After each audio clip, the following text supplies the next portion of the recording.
I got two major subjects to cover here to finish up with. Here's the first one. It's negative. Here's the second one. It's positive. Two subjects to finish up with. The first one's negative and the second one is positive. A good way to wrap up a seminar like this today. Some negative and some positive. Let me first now give you some tips on negative that really helped me.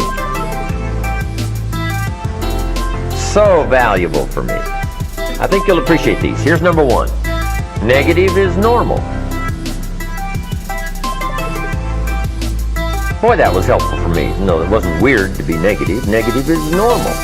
Normal meaning it's a part of the human experience.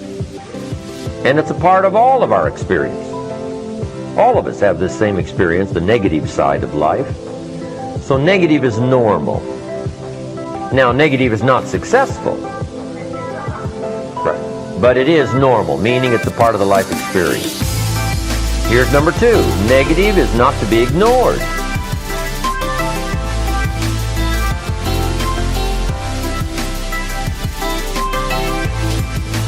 Negative is very real. As soon as you've planted the garden, the busy bugs and the noxious weeds are out to take it all.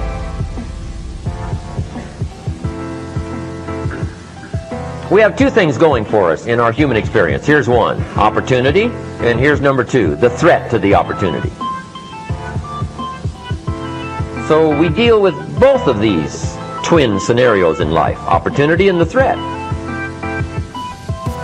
Now the threat to opportunity we call the negative side of life. Number one, it's normal, meaning it's a part of the life experience. Number two, it's not to be ignored. I know some people teach different, but listen to them and listen to me and make up your own mind.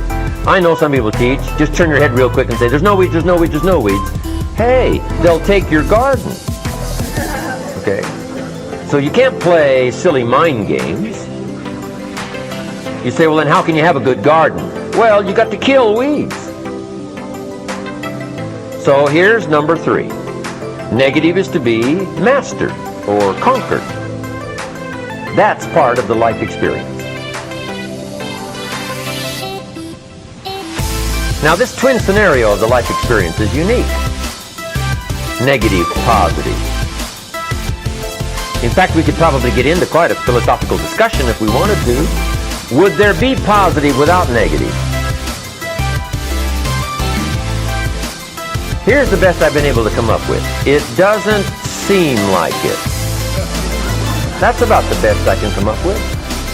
Here's what it seems like. It seems like, based on our, our finite awareness now, since we're not infinite, we're finite, meaning creatures of the world, for the moment at least, that's about the best we can come up with. It seems like it takes both to make a unique human experience, both negative and positive. In fact, one suggests the other. Would there be life without death? It doesn't seem like it. What makes life valuable? Death? Somebody asked me once if I had a good description of life, and I said, yes, I think I do. Life is the struggle to keep death at a respectable distance. Death seems to want to move in, prematurely, and get us. So to have a good, long, flourishing life, what do you have to do? Push back, push back, push back, push back. Now, if you don't push it back, it pushes you back. There's a push-shove going on here, and it's this negative-positive stuff. Would there be light without darkness? It doesn't seem like it.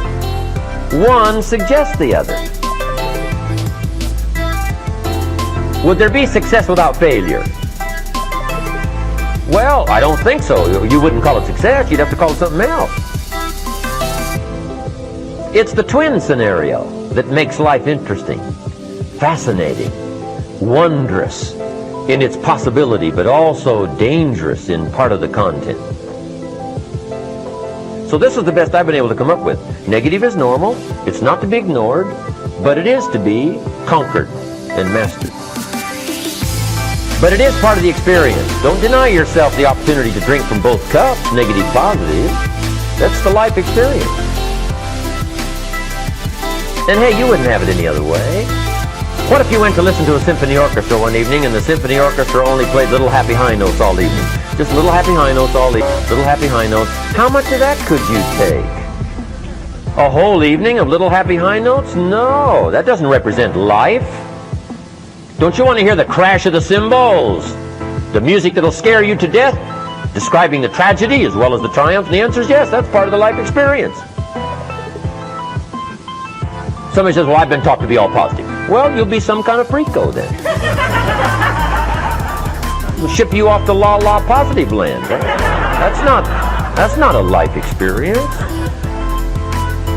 Come on. What if the minister only prayed happy prayers every Sunday? How much of that could you take? Happy, happy every Sunday, happy, happy every Sunday, happy. No. No. Who's going to pray angry prayers? Who's going to pray frustrated prayers? Who's going to weep in public for the lost children?